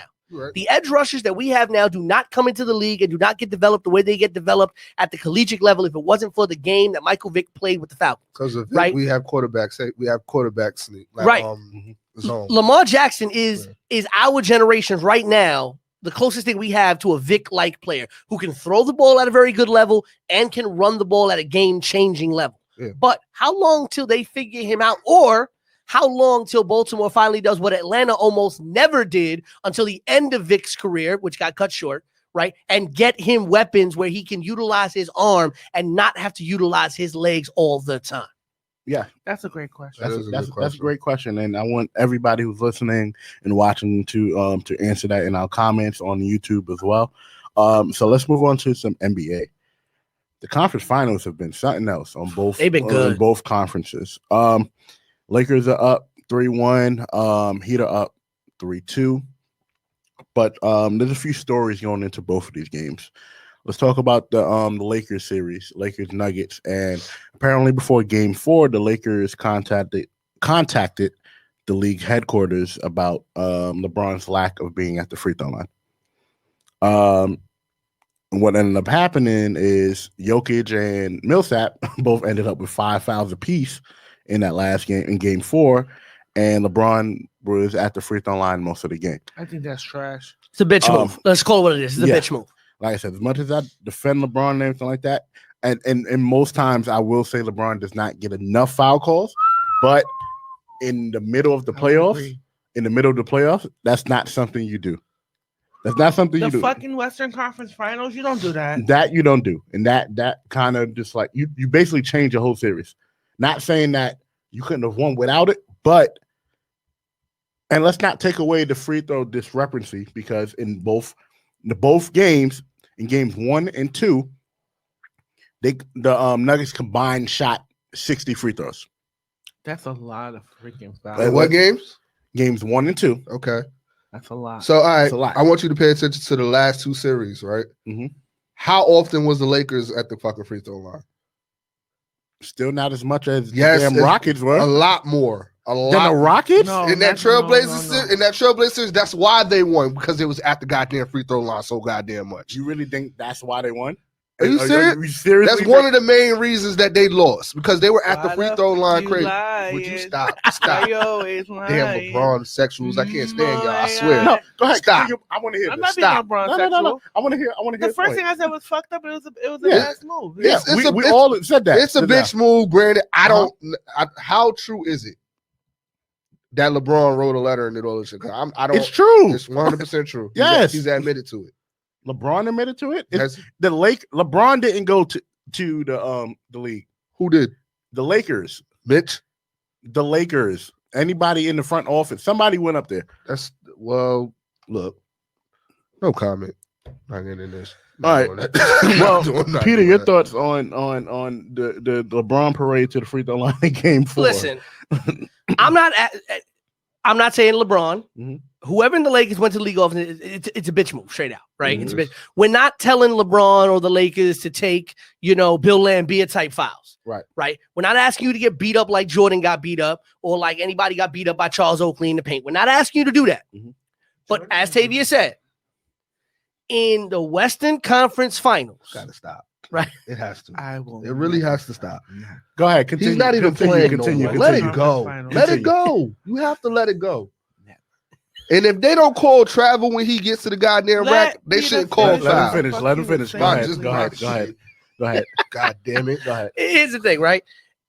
We're not asking him to get beat up and take these hard fouls. But in the Western Conference Finals, like Tavia said, in the Western Conference Finals, you need to be – this game needs – the rest got to swallow the whistle a little bit, right? You got to take some hits. You got to earn it, right? You got to earn a spot in the NBA Finals, right? You earned your spot in the playoffs by playing like you played through the regular season, and you got to earn your right to get to the NBA Finals, and then you got to earn your right to get to the final. Now, I'm not saying that as we get further in the playoffs, the rest get swallow their whistles more and more, right? Call the right call, right? But if baby coming down the lane, that should not be a foul in the Western Conference Finals. I'm tired of seeing that. Right. If I'm trying to if I'm grandmama body checking him, right? Or Bruce Bowen. Right? Call the foul. But LeBron, listen, and not even talking about free throws, right? In game 1, the Nuggets committed 26 fouls. LeBron scored 11 points on 15 shots from the field. Okay. Game 2, the Nuggets had 22 fouls. LeBron had 26 points on 20 shots from the field. Game 3, the Nuggets had 21 fouls. LeBron had the triple-double, 30 points on 23 shots. And in Game 4, the Nuggets had 28 fouls, most in the series. LeBron only took 18 shots from the field, had 26 points. Okay? LeBron's not hurting for scoring. At all. And LeBron's not hurting for shots. So okay? Why go to the league? But you know what I think it is? I'm not understanding. I think it's because outside of maybe that first game, it has not been the blowout that I think the Lakers have thought. The first game had a 12-point differential. The second game, they needed that AD3 to win that game. Game 4 was an 8-point differential, which they lost. And then game 4, they should have lost that game if they hadn't come back in the fourth quarter the way that they did. Right? And so it's not really as big of a differential as I think LA wants. But I want to touch on, because I know we're going to transition to Miami in a second. Mm-hmm. I want to touch on this. I think the Lakers win this series. I think they do. I think Nuggets take one more game, and then Lakers win it in 6. Mm-hmm. But the Lakers, I honestly think, do not want to run into Miami at all. And I'm going to tell you why when we talk about Miami a little bit later on. But I think the worst thing that the Lakers could run into in the NBA Finals is the Miami Heat. They're dogs. Your thoughts, Tavia, on just the series as a whole and how uneven it basically just became? I think that the Lakers was whack for going to the league for that, number one. Mm-hmm. It was a good series, and I agree with Peter. Let them play. Mm-hmm. You know, you have to earn it to get to the finals. And little brush fouls and stuff like that, that's wasting everybody's time, fans and players alike. I also agree that the Lakers don't want to see the Heat in the finals, but I also don't see the Heat pulling it off in the finals. I like the Lakers. I'm not going to, aside from LeBron and his fans, I like the Lakers. I think that what I'm seeing when we're transitioning into the Boston series, right? What I'm seeing in Miami, they're way more talented than the Celtics, but they're having a hard time really putting them away. And the Celtics are, to me, I thought the Raptors were the better team. The Celtics have a few lucky shots going. You know, the Celtics are not aggressive, and the Heat are still struggling with them. So we can't forget that either. How hurt is Bam? He's playing. He's playing. All right, cool. Before we get into Miami and Boston and all that, I agree with Pete. I think we all kind of was in the same boat where we were like, the Lakers were going to win this. Look, it's magical what Denver was able to pull off with those last two series, but we all knew they weren't going to win this series. We knew the Lakers were going to eventually make the finals. The only one that was capable of knocking them out was supposed to be the Clippers. Whatever. Another topic, another time. But we all got to give, like, Jamal Murray and Joker their flowers because they were incredible. What they were capable of pulling off, and even in this series, Jamal Murray's fighting. He knows this. I don't think in his head he knows really that he's not supposed to be in this position to be winning. But this is Jamal Murray's coming out party, and he's done. We all knew Joker was nice. Can't jump for 2 steps, but he's not athletic at all. I don't he's a triple-double machine. But he's a triple-double machine. He could pass the ball. He's getting rebounds. He's out-rebounding Anthony Davis. I think there was one game Anthony Davis only had 2 rebounds. So they're crying these fouls things because Dwight Howard and JaVale McGee are not able to bully Joker like they were doing in game 1 and game 2. Right. That's what all this is about. So now that they see old boy is getting back at them, now they want to scream murder and foul. No, it don't work that way. But Matt, let's go next level stats presented by the Yerrr Sports Show, right? So next level stats show this, right? LeBron James shot more foul shots in game 4 than he shot the whole first 3 games. He shot 14 foul shots in game 4. He shot 2 in game 3, which the Lakers lost, 4 in game 1 and game 2. Okay. So a total of 8 in game 1 and game 2. Here's my thing. How am I supposed to believe that all of a sudden the Denver Nuggets became sloppy, right? And fouling LeBron James? Sloppy? No. Tired? Yes. No, I don't think it's even tired. I think it's LeBron wants the calls. Yeah, of course. Right? LeBron wants the calls. The Lakers want the calls for LeBron because I think what you said is completely right, right? Davis and Dwight and McGee cannot bully Joker, right? And this, I think the Lakers realized very early on they're not going to beat Denver in a basketball game. They're not going to beat them shooting them out and outscoring them because I think, you know, and this goes to why I think LA is going to lose to Miami, right? But they figured if we get points from the line, if we get all these extra points, we're good. So that's what I think. I think they realize they can't beat Denver if they actually played them straight up without the extra calls. Truth be told, if the others show up for Denver, they're capable of beating the Lakers. Well, that's the problem. That's the problem. Is there others? They don't use their others enough. That's what I was saying before with when Michael Porter was saying it. Of course, we all play sports and we all understand. We've all played high school sports and understand that when you just come onto the team, You can't be like the star. This is what I want to happen. You can't do that. It's one of those, and I hate these, but unwritten rules. To where you're a rookie. You take what you get. That's right. Now, was he wrong for what he said? No, absolutely not. Michael Porter is a bucket. Yeah. You have to make him a priority, a solid third option. Not the way the Lakers are doing with Kuzma, where it's like, oh, you're there. Michael Porter is better than Kyle Kuzma. Well, here's something funny. Yes, Kuzma's not even the third option no more. I don't think there is a third option on the Lakers. Rondo is. Well, y'all was Rondo is. Rondo's the third option. Playoff Rondo is a real thing. Y'all don't remember. Right? It's crazy. He's y'all third don't remember. option. I said that Rondo was going to be a problem. Rondo's hitting threes. And somebody said, and I'm not going to point no elbow. It was me. That nobody cared about no Rondo. No, I said Rondo. I said Rondo cannot hold Dame Lillard. That's what I said. He can't hold no Dame. Here's how we Dame transition Lillard. to the Heat with this, right? Here's how we go from west to east. If Rondo can learn to shoot, why can't Ben Simmons? And now we go to the Eastern Conference, right? This guy here. Yes. Amazing. In terms of just not being able to shoot, we look at the Miami Heat series and the Boston series. Miami can shoot. I go hold you. Boston just can't shoot sometimes. And they keep letting Marcus Smart shoot jump shots. I don't understand why. I don't know what Brad Stevens is thinking. That man's a genius. Leave Brad Stevens alone. Brad Stevens is shit in the bed. That's the man who called zone. He is shit in the almost lost the whole series. series. You mean to tell me you're the head coach of the Boston Celtics and you can't figure out a fucking zone defense? Are you serious? You fucking serious? A zone fucking defense. You can't figure that out? Come on, bro. If he don't, that's some bullshit. I'm pissed off. Because now I got to sit here and say that these two are right. I hate it. I can't stand it. And then I got to leave here and text Wilkins and say, you know what, bro? You right. Out here looking like the black Don Cheadle with the baldness and everything.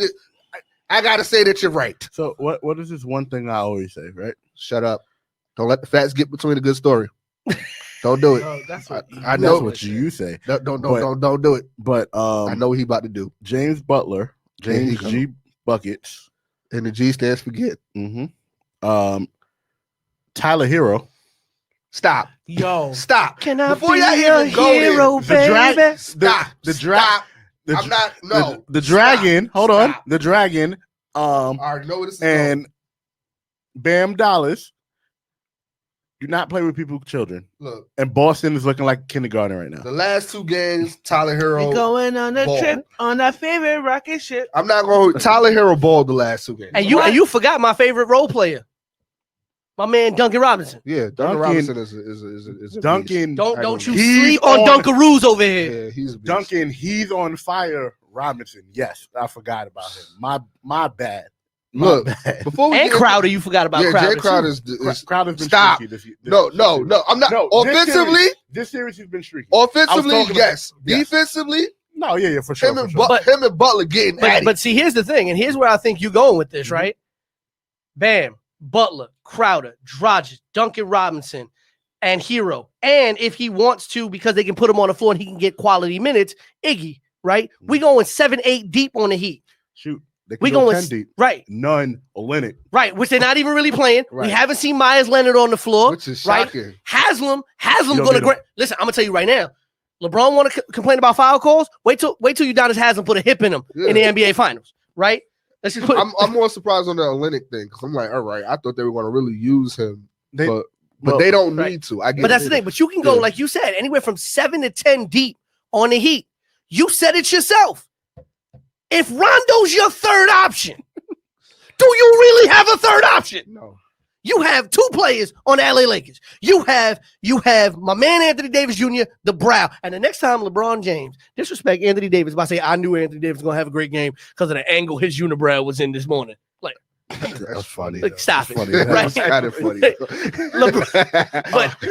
You got LeBron and you got AD. You ain't got nobody else. I'm sorry. Because if LeBron is being handled, let's just say hypothetically speaking, okay? Let's say AD is being handled. And let's say LeBron is being handled. You ain't got no Miami Ray Allen in LA Yeah. Who you putting the ball in when you need a bucket in the fourth quarter of the NBA Finals? Not If you the Caldwell- LA Lakers this year, Not Caldwell True. Pope and damn sure not Dan Green. I'm sorry. T, The I way know, T, I know you have to step off in a little bit, but I want to hear your thoughts on like the others battle between Boston and Miami. Like, Who are the others in Boston? right, like, Sorry. right, exactly, right. That's Who are the I, others? in I already Boston? asked you. I already answered it for you. I got you. But- we here. and it's Canna. Right. What do you think about the Miami others in general? The Tyler Yo, Heroes, the did Duncan you see Robinsons. how Tyler Hero? Oh God. Did you see Here we go. how them threes? Jesus. He on shot them fire. from every edge of the floor. That's all it sounded like that whole game. Yeah, that was it. Bless you. I even had to Google this kid. I was like, "Who is this?" I had to Google. I knew who he Who was. I this know white who boy showing out in Miami? I didn't watch the game, but I what did. what I watched it. who was calling the game? Reggie Miller and Chris Webber. I Yeah, it's a think. TNT game. Yeah, Yeah. Oh, because if Mike Brennan was calling that game, because the ESPN game's the Western Conference Bang! Finals. bang, bang. But here's the only two others, and just to give you, you got Ennis Canna, Hayward's coming off the bench, and that's that's it. didn't he want to be in WWE? He's going to eventually be Look, in WWE. Why? I don't even know why they even playing Gordon Hayward at this point. Like, I feel like they became lackluster when he came back. When They did need go? offense. That's the thing. Is the next game tonight? Yeah, Yeah, I think the I miss the closeouts days tonight. Honestly, It's that done. the Eastern Conference Finals used to end on Sundays. Like, what the hell happened? Quarantine. Yeah, Yeah. COVID and the bubble and stuff. But Then you know, then we with have the you have. yeah. I think thing in Milwaukee. for some reason, I think Miami got a little lackadaisical, right? In this series, Miami got a little lackadaisical. They should have closed this out already. Which they did in the Right. last series. Right. That's what I'm saying. They cannot But do here- that against right. the Lakers. But They here's my thing. cannot do that. That's the problem. let's take this to the NBA Finals. And that's right? what I was trying to tell you. I'm like, I give them their props Mhm. and what they were capable of doing in Milwaukee. But when Giannis went out, that's when it should have been done. Right. We should have never been talking about Chris Middleton. Because then it led Because to he the a oh, middleman. it led to the fact maybe they did the right thing by letting Brogdon go. No, that was the stupidest thing they ever did. They let Brogdon go, and now Giannis ain't got no goddamn help. He has Chris Middleton. George Hill is. I like George why are we Hill. even talking about? I'm just the saying. damn Bucks? Like I don't care about They that. But should've look, closed it. let's fast Next. forward. Let's fast forward Yeah, should've to, closed to it. the NBA Finals, right? Miami and LA, right? We already can make the case that Miami's bench, okay, and Miami's 3, 4, 5, 7, 18 option is much better than anything LA got, right? Mhm. But here's where I think we really win, it is, right? especially now that they're not playing Deion Waiters and J.R. Smith, which I don't understand that either. Here's They're holding them. here's my big thing for the NBA Finals, right? And I think it hinges on two major things. One, Pat Riley and Eric Spoelstra, right? Both of them have been here before multiple times. We always talk about Pat Riley can put the rings on the table, Mhm. right? Spo coached LeBron. Mhm. He knows what he likes. He knows what he don't like. He know how to defend him. He know how to play him, right? So he going to be able to put his team into positions to frustrate LeBron. Not take him out, but frustrate him. But I think the bigger thing, and we talk about this all the time in sports, is the level of disrespect Miami's going to feel going to the NBA Finals, because wasn't nobody talking about Miami. We were talking about Milwaukee, He was. right? Well, no, but I'm talking about He was. I'm talking about on the all big level, time, yeah. right? Yeah. Right? We were talking about Milwaukee and Giannis, Mhm. right? We were talking about how Toronto didn't need Kawhi and Nick Nurse is the greatest and all this other stuff, right? Then we were talking about Boston. I was only And saying. the Clippers. I was Right? only saying Boston No, and the. then we were Sixers. talking about Boston. Then we talking, oh, maybe the Sixers could get it together in the playoffs. Maybe this, maybe that. Nobody was talking about Miami. And Miami has gone, yeah, they've gotten lackadaisical, but they've gone through this playoffs very well, Mhm. right? They get to the NBA Finals. They ain't got nothing to lose. at all. Because if they don't win the NBA Finals, A, people didn't expect them to be there, Mhm. and B, they could take all those pieces that they got this year, grow them up, and bring them back next year. Facts. But the pressure's on LeBron in LA, because this is A, Clippers out. Oh my God, ain't nobody can touch the Lakers. You brought AD to LA, and this is 2020. We know what happened at the beginning. I'm gonna mention it because LeBron put it on himself. LeBron said it when basketball came back. He said, well, after the untimely passing Mhm. of number 8, Mhm. okay, he said this season is for Kobe. It has to be. Right. And he said it. He said, and you're right. But now, Clippers out. Nobody in the West can hold you. You got AD. You win the finals. The season's for Kobe. You can't lose these finals. But you know what? AD needs to step up. AD is very strict. Let me tell you something. AD is very inconsistent. Some games he's dominant. Some games he disappears. And Some to be that he's Scott Tissue. yeah, That's what he is. and to be honest with you, it's AD has been in the league long enough. Mhm. You know what I'm saying? That we can't shield him from critique either. Right. This is not just LeBron's team. This is AD's team. Facts. So at the end of the day, AD was looking really soft a couple of nights ago. Cupcake. Big And the facts. crazy thing is, we before the bubble, we was sitting there talking about maybe Anthony Davis could be a possibility for MVP. So that's what I'm saying. You can't necessarily, like she said, exclude him from the smoke. You He can't. need to get the smoke. Yeah, he needs to get the smoke. And I've been saying that, like LeBron plays like how I expect LeBron to play. Right. He's going to be passive. He's going to want to get his team involved because at the end of the day, he knows he can't beat certain teams by himself. Yeah, but you know, he's scarred his trauma from taking two freaking little league teams to the NBA finals before. You know what I'm saying? So I get it. It's like running into it's like, monsters in the playoffs me. with them bum ass Help teams. me. They're monster Mavericks. Yeah, the Monstars. The monster I still will never listen. I give Dirk all his flowers, and I'm glad he got his You need to ring. Give it to Jason Terry. Hold on, hold on. That's who you need I'm to glad give it he to. got his ring. Jason Terry got something in return Exactly. the year Yeah, after. he did. But- He damn sure did. But I still look at that team, and I'm like, how did LeBron and them lose to the Dallas Mavericks? Because they had nobody really Immaturity. on that team. Yeah. Immaturity. And it's what I said before about a game in the Milwaukee series and a couple games in the Boston Toronto series. One team just wants it more than the other. Word. Miami. Dallas wanted it more than Miami. I know Yeah. we talk. yeah. I know. I don't feel like that Miami wants it more than the Lakers, though. Bro, I disagree. I disagree. I If feel they like get there, if they get there, I'm gonna tell you why. Hold on. Go ahead. They're playing. All right. They're getting this. This happened in the last series as well. Mhm. They show out the first two games. You get what I'm saying? They show Mm-hmm. you what they're capable of doing.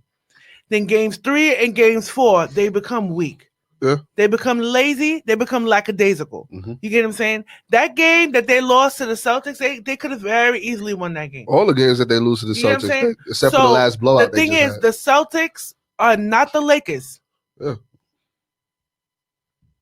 Great. And to be honest with you, finals LeBron, especially this year, it's gonna be a problem. They're not, like I said, the Celtics are soft. They're a soft team. They're overrated team. People was like, oh, so Miami don't want to see Boston. Miami saw them and conquered them. Okay? But they can't afford to do what they're doing now to Boston, to the Lakers, because the Lakers are going to exploit that and show them. Mm-hmm. Let's go. Go ahead, Matt. So, all right. I want y'all to think back to when Jimmy was on the Chicago Bulls. Mhm. Who was the one person that was so constant that he ran up into every time he made the playoffs? Ron. I think that fucks with you mentally. So if I feel like if anybody feels like they got something to prove and want the smoke and is ready for the smoke, especially since he's been kind of quiet offensively in these last series, I think he's preserving himself for that. We all know Jimmy Butler is due for a really big game. And I feel like he's going to really show up and show out in the finals up against LeBron. So I feel like, and he has a good running mate with the Dragon, because you know the Dragon is he's not immune to success. He knows what the finals taste like. So I know he's not going to be afraid of the big lights. I feel like they're going to get the rest of the others prepared for that dogfight. But Jimmy Butler can't prepare them for that. Jimmy Butler could prepare if they have the same mentality with Pat Riley in their ear. Pat Riley, you know he got the voice. Right. You know he got it. Well, the one thing I'm gonna say, and we're gonna move on to wrestling, and that'll be our last thing. Tavia actually just said it. Jimmy Butler can't prepare them for LeBron because Jimmy Butler hasn't been on this far of a stage. Yeah. When you get to the finals, we talk about playoff Rondo and all this stuff like that. Rondo's been there, he's won it. LeBron has been there and he's won it. Dwight's been there. He My ain't won it, question but is- Dwight's been there. Dwight, I keep forgetting about him. So what was the one thing that you said that a lot of these teams lack and what Miami had? Great. Hunger. hunger, yes. But you don't think the Lakers, as they get there, as they're in the finals, like I said, even though, people probably making jokes like, oh, it's 3-1, Denver might come out. Denver's not coming back. We know they're not coming back. That's a dead. Miami's that's cap. You know what? I'm not going to say anything about the Miami series because every time we say somebody's going to close something out, they come back. But if we're talking about Miami and the Lakers, you can't prepare for a stage like that if you've never been. Right. Especially with somebody who's been there about to be 10 times. And the only 3 people in Miami who, 4 people in Miami who have been there is Iggy, Yeah, more than that. Haslam, Uh-huh. Spo, Drago. and Riley. Dragon. Oh, Dragons! I forgot that Drago's been there. What? When did He was on that Dallas team. Young rookie kid. He was a rookie kid. Yeah. He was on that Dallas Who? team. Goran Dragic was on that Goran Dallas. Dragic? Really? Yeah, he was on the Dallas Can team. you pull that up for me real quick? Can somebody pull that up for me? Because I hope y'all not talking about Darko Milicic. No. Because Hold up. Milicic is on Dallas? Darko, Milicic? you said Dallas. Sorry. Yeah, I was gonna say, what the hell You said was he okay. on Dallas? You said okay. Pull that up for No, me. I think he was actually wrong because Oh, Dragic right. was in Phoenix. You're right. You're right. Dragic Yeah, was in I Phoenix. was so like that. only Iguodala has been to the finals Iggy and Haslam. and Haslam. That has Iggy and Iggy Haslam. and Yeah. Haslam have been there. and Pat Riley and Haslam And has Pat and Spo. That's it. Haslam has played with LeBron. Iggy has played against LeBron. The only thing those two can tell them is that Tendencies, things like that, game. But they can't. You're right. They can't get them ready. All they could do is try to, like you said, Try to slow slow them him down, down. slow them down. But then you have, like I said, you have playoff Rondo. and that zone defense. Bron's gonna average a triple double in this finals. But I think it goes to what you And started. then you us have with erratic on this, ass Dre. my homie J.R. Smith. I think That's if he plays. No, he will. he only listen. He will If play. J.R. Smith take his shirt off on the sidelines, we know the Lakers are winning. But here's the thing. He gonna Lord play. knows. But no, I got to go back to what Dre started this whole topic with, right? Yeah. I think if it comes down to Miami and LA in the finals, it's gonna come down to can the team beyond the team of the Lakers beyond AD and LeBron Mhm. beat the team that's in Miami? Because Miami, like we said, goes anywhere from 7 to 10 deep, and they can get scoring Mhm. out of at least 7 to 8 of those on a regular basis. So can they go that far? Right? And can those other options in LA actually show up and do any damage? Because if not, I think Miami wins the war of attrition. Because at the end of the day, there's just so many points that their team can score Mhm. that LA's not going to have the firepower to match. Yeah, I was going to give you a question with that too. Save it. I'll save it. Next. All right. So Fuck the Heat. damn. Wow. Oh, never mind. If you listen to our past episodes, you'll understand why. So Hardware. SmackDown. The whole entire show was great. I think it was. But let's talk about the main event program. Roman Reigns and Jey Uso. Still don't get it. We already said that this was gonna happen. But it got intensified a lot. Now, people are not giving Jey Uso enough credit because the Usos are wonderful on the mic. But to Together. go back and forth with Roman, with Paul Heyman next to him too, and to pretty much stand your ground, bruh, you're making yourself into a main event player. Now, do I wish it was a longer program? Do I wish they would be building Jey Uso up when his partner got injured? Yeah, but they didn't know what they were going to do. They didn't know it was going to lead to this. Peter, your thoughts on just last night's show and how they built up the show to make people want to see this? To me, the best part of the show was the Jey and Roman segments. I liked some of the matchups last night. I didn't like the fact that they gave away the ladder match on free TV. Yeah. But here's my issue with Jey and Roman. Mhm. I love how Jey is handling himself. I agree with you. I love the fact that Jey is showing that he has this ability. But I don't think there's a single person in the world that can legitimately say we take Jey Uso seriously in this match. And here's why. Jey Uso was never, and granted, we didn't know he's a tag team guy. We get it. But I don't feel like they are building Jey Uso to seriously look like he is a credible threat to Roman. I think he's going to show up and be a credible threat because the match is going to be booked to make him look good and things like that. But that to me is the biggest problem with some of the WWE booking when they book guys in, right? It's just like, okay, but is Jey credible? Right? Can I sit there and legitimately believe on Sunday afternoon that Sunday night could end with them saying, and your new Universal Champion, Jey Uso, right? I can't. And that's the problem. I feel like there needs to be more. I would have liked to have seen Jey in a little bit more singles matches leading up to this, right? To give him that credibility of like, yo, I can beat some guys who maybe have been in main event level. Like, have him go up against the not so much in tag, but like the Corbins and some other main event guys to say like, oh shit, Jey could beat these guys. Jake, oh shit, okay, Jake go in there against Roman and maybe give him an actual fight. And then when Jey looks strong in the match, it doesn't look like it was produced, right? My biggest issue in this isn't the feud. I want to know what comes next. What comes next for Jey? Do they keep him at that level of like he can compete by himself in the mid card, and how does that possibly affect the Usos when Jimmy does come back as a tag? Because we know Vince loves breaking up tag teams, right? And where does Roman go after this? Those are my two biggest questions. Those are my two biggest questions once about this feud, and it's not so much about this. I love what Jey is doing. Well, I think this was a great filler storyline because of the history between the Usos. And to be honest with you, this is the first time you're really seeing Jey's personality. Facts. Because everyone thought that Jimmy was the breakout star because of Total Divas. Yeah. So let's just be real. If anybody would have gotten this rub, I thought it would have been Jimmy over Jey. But I think that this gives a lot of complexity to the Usos.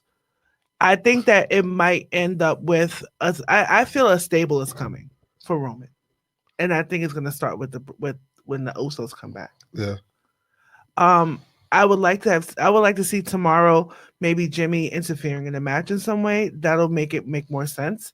But I love this shows. I think this is doing wonders for both of them because you're looking at Roman as a dominant heel.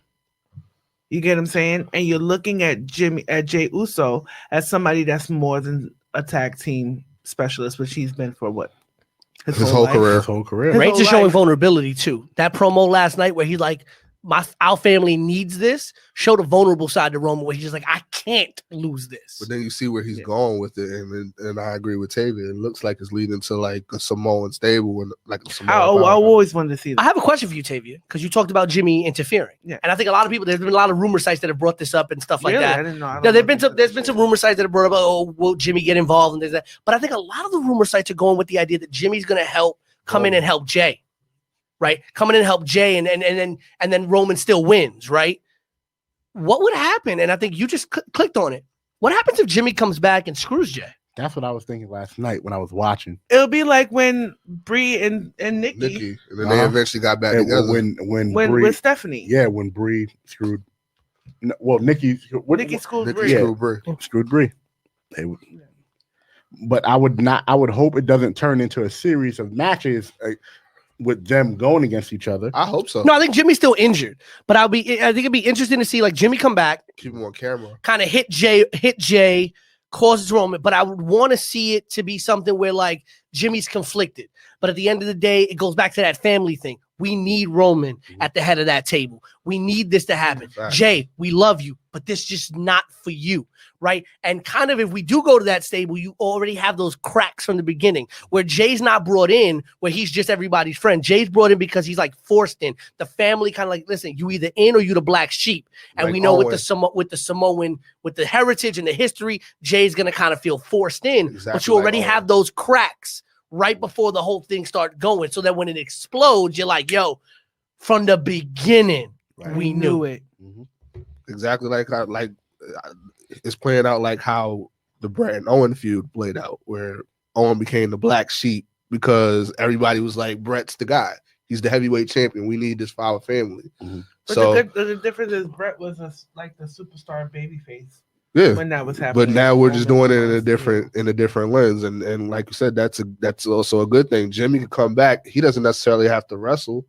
He can just be on camera. It keeps that storyline fresh, and it keeps the arc going on. And maybe it just leads to that stable going up against, taking over WWE because they're so prominent in WWE because of that heritage. And I think the seeds, the prelude was planted in that promo that Roman said yesterday. It was like, our family needs this, right? So what if that story that comes up behind the scenes is like, well, why did Jimmy get involved? Well, when Jimmy was out injured, Roman was helping take care of him. Roman was helping take care of the family. Roman was helping him when he was going through his injury and stuff like that. Jay still had to be at TV.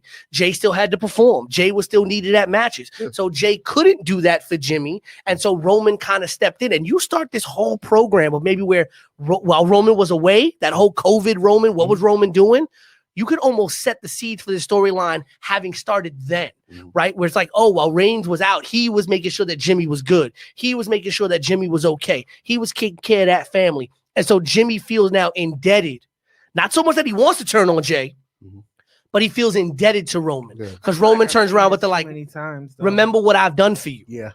They have used this kind of like that template a lot. But my question to you guys, in terms of the Samoan, basically a WWE version of the Samoan dynasty, do you think it floats over into a Nia Jax on Raw because she is a women's tag team champion? Do you think now it goes over to Tamina, who needs it, who needs it as well? Came in with the Usos, so it adds on to. Does it float into Naomi though? How does it affect Naomi? It should. It should. How does it affect Naomi? Because she needs it. She's been, and I know she's out injured right now, but she's been so they've really over like the last year or so really made a statement of putting of Naomi closer to the Usos, right? So how does maybe this affect the relationship, and how do they play that out on a storyline basis? Like, does Naomi fall in with them? Does Naomi feel like she doesn't have to, or she shouldn't? She's not as indebted to it as everybody else is. She's caught in the middle between her brother-in-law and her husband. Who else? I like heel Naomi too when she was on Team Bad. Yeah, with Tamina. But that's what I'm saying. It kind of like just. They all are still technically in every storyline. They're all still technically. So then here's the bigger question, I think. Who do we program them against? Because they are very light on baby faces. Very light. Everybody. But that's the thing. We're very light on baby. But that's what I'm saying. Taking over SmackDown, taking over WWE as a whole, because that retribution angle kind of flopped to me. Trash. T-Bar though, they're just good on social media, bro. T-Bar, but that's the thing. Does retribution flow out into other areas? Do they float into other spaces? Does the upcoming draft, if they actually do a draft, affect maybe where this is going? So like, does somebody go over to Raw? Somebody come down? Does the championship change? Because here's the thing. I know what you said earlier. The next stop for Roman's the Fiend, right? I said it. But sorry, Tavia said it. I'm gonna give credit where credit is due. But how does that work with this? Because to me, there's nothing the Fiend kind of has that touches on this. Now, if you still had Wyatt family kind of thing going on, and now you had this whole thing with Roman and a stable being built and stuff, I could see that coming into play. Yeah, but it was always a collision course between Roman and the Fiend. Right. I think this just gives that content to add layers to it. You get what I'm saying? Roman and the Fiend already have their history, and I think that's something that they're trying to tease it a little bit so they don't go full throttle on something that's a WrestleMania level match. You get what I'm saying? Or even a Royal Rumble level match. I don't think that they need to give all the bottles for free. Matt, I'll let you have the last word. But then again, you like the stable aspect comes into play because what's next month? Well, not next month, but the month after, Survivor Series. So it plants the seed. Maybe there is something bigger coming up. Then maybe they could be going up against Retribution. I don't know where this draft thing is going to go. Because even with Alexa Bliss, it has a point in this Fiend Roman thing. I love that shit. You know what I'm saying? That's where Naomi could fit in. I feel like the thing why SmackDown's been so great is because I feel like SmackDown almost has like a lighter roster, it seems like, and we're seeing people that we want to see on TV. Where like even though Raw has been decimated by COVID as well, Raw seems to have a deeper roster. And we're still getting the regular players instead of getting people that we would like to see used on TV. And so I just wonder, like, where are the baby faces going to come from? Who are they going to be without destroying story? Because AJ's in the middle of his own thing. Sammy's in the middle of his own thing. Riddle and Corbin are in the middle of their own thing. And no one's really been elevated up yet. So my question is, you're right. You don't want to rush Roman and the Fiend, right? You got Braun doing Raw Underground. So Braun's probably, I don't know what they're going to do with him coming back on SmackDown, if they're going to have him come back on SmackDown. He needs to be on Raw. Who's next for Roman? Because if you're not rushing the Fiend, who's next? I feel like Keith Lee's about to get pushed to SmackDown too. Maybe, but I think that's the question I want. Who's next, Biggie? Yeah, that's honestly the question I want to end on, because we need to know who's next, because they're building Big E slowly. Perfect. So thank you guys again. This was fun. This was fun. Thank you, Peter, again for joining us. You know, you're always welcome to come on. I'm happy. Y'all got the number. Y'all just give me a call. I'll be here. Not the day before. Right, not the day before. Clearly not the day She's about before. to slap the shit out you. But really, I got scared. I was gonna hold it back. And you thought you were gonna die today. I thought it was me. She's about to give you the Bang! bang. Shout out to the Driver Tips Network, Cats and Dogs podcast, the Mr. Black Show, the Driver Tips podcast, a new show that we have coming out, 2.5 Bros, Talk of Champions, and us, of course, the Yerrr Sports Show. I know somebody asked me the other day about After the Year. Yes, it is coming back. Yeah, It is coming back. It's coming back. Other than that, make sure you subscribe to us on YouTube.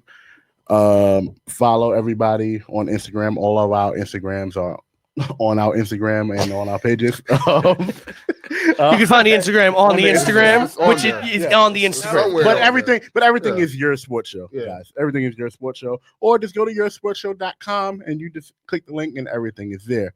So, for the voice of a generation, Peter Rosado. For the Queen Tay. Yo. For BK Matt. with my allergies. And drugs. It is Drugged your up. boy, Big Baby, signing off. Oh, guys, stay tuned for this. Rest in peace, Road Warrior, Yeah. Animal. Happy birthday to Brandon. Happy birthday to When it was my birthday, I got not one shout out on nothing. I hit you up. Come on. I hit you up. Mm-hmm. happy birthday to Angela Carter. Happy late birthday to Tavia. I can't afford. I We wanted love to get her. Tavia. I wanted to get her. I can't afford her. Her present. She high maintenance. All right, yo, we are out.